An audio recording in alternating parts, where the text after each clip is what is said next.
So, ayan, testingin natin kung yan ba ay aalsa o matutuluan o hindi magiging maganda yung pagkakaluto ng ating puto. So, may nakasalang pa ako ritong kalamay. At ayan, kumukulo na siya. Kita niyo ba yan? Yan o. So, kulong-kulo yan. Then, balikan natin yan maya-maya.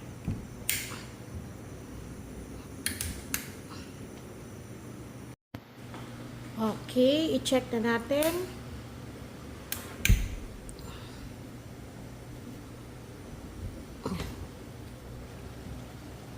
Oh, wow. Grabe, ang ganda ng pagkaka-steam, oh. Kita nyo? So, talagang kasing kulob na kulob siya. So, ang ganda ng pagkaka-steam ng puto natin. Ayan. Ilang kagandahan nito, kasi pwede kang mag-steam ng marami. So, na-try na namin yan ng patong-patong. As in, wala naman talagang tumutulo at ang ganda ng pagkaka-steam.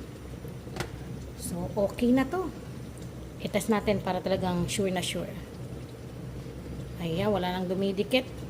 So, meaning is luto na to.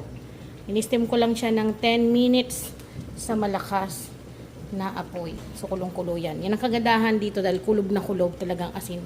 Yung init niya is kulob din. Kaya, mabilis siya makaluto.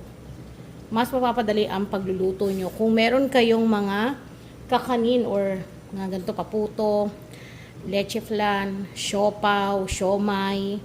So, marami pang iba. O kaya, pwede kayong magluto rito ng suman. So, mas mapapadali lang na kung sobrang dami yung lulutuin ninyo. Hanguin na natin to. At dahil nga ito ay mainit-init pa, dahan-dahan. Ayan, oh, ang ganda. Pantay na pantay yung pagkakaalsa niya. Ayan, oh, kita nyo. Pantay na pantay. Napakaganda.